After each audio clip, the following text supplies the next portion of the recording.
Abonnez-vous sur notre chaîne YouTube.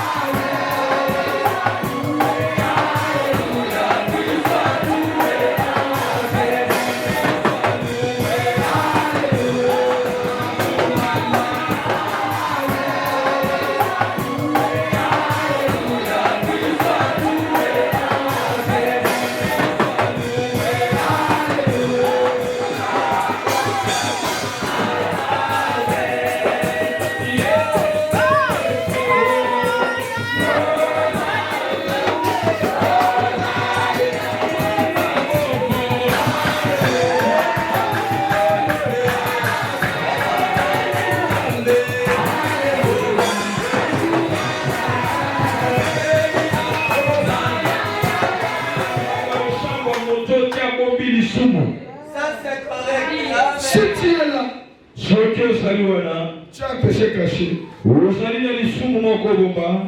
Même si tu vas faire les prières comment, Dieu n'exaucera pas.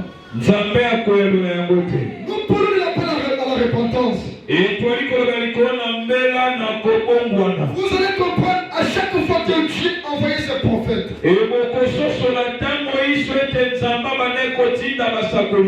Prêcher de la repentance. C'est que Dieu a préparé quelque chose pour ce peuple. Il faut que son peuple puisse être pire. Parce que le Dieu que nous servons, c'est un Dieu 3 fois saint.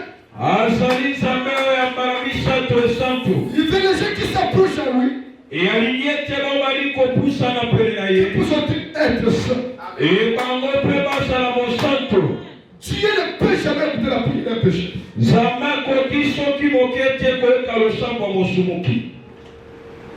Prenons encore acte. Acte de 38.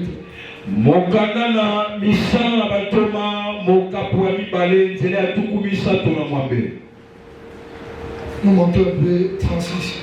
Et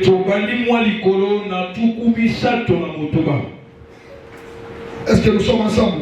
Est-ce que tu as dit le mot? Que toute la maison d'Israël sache donc avec certitude que Dieu a fait Seigneur.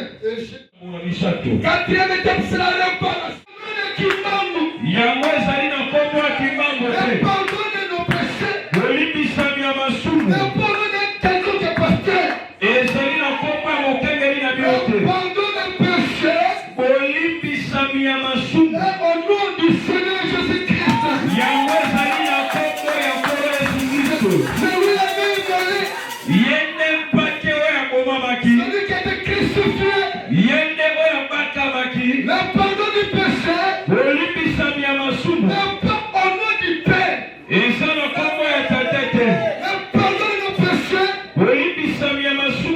Le pas au nom du Fils. Jamais au nom du Saint-Esprit. Jésus. Il a le Père. Il a le Fils. Il a le Saint-Esprit. Sur la terre. Qui fait trouver digne. Pour ouvrir le sang. Pour verser son sang. Pour te sauver. Il a fallu un agneau sans péché. Qui n'a jamais passé par la voie de la femme. Tu es le grand Jéhovah. Il s'est versé. Il s'est versé. Il est venu sentir la même douleur que toi. Pour qu'il passe par la voie de la croix. Pour que Jésus passe par la voie de la croix. Pour te sauver. Sans pleurer.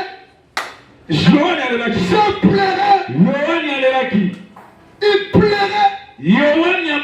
Personne qui était digne. Pour ouvrir les sang. Mais il a écouté quelque part.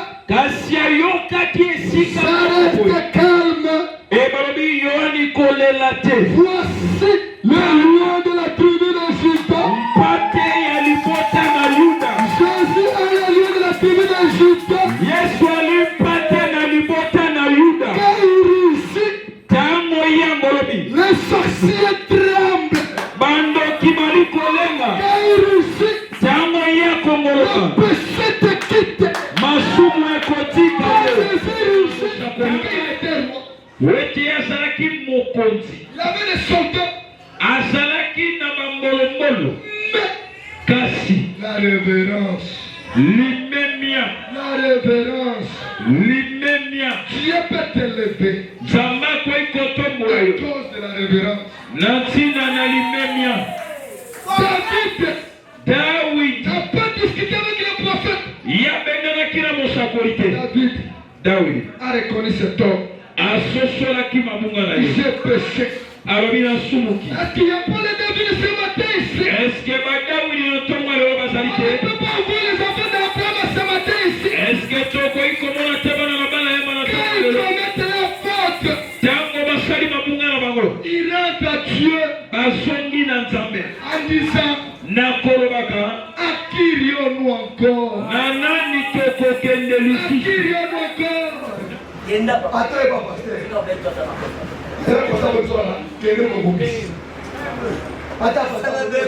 Ne viens pas.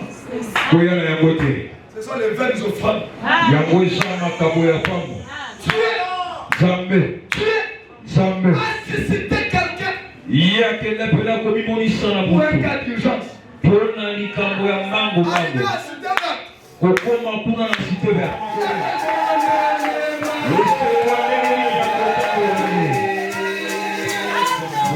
Dieu confirme sa parole. Tope na buku na tia Nzambe. Esengeli omiyeba. Que Dieu est le fils du roi. Etoza mwana mwasi Dieu na est le mokonzi. fils du roi. Etoza mwana mobali na mokonzi. La vie que tu mènes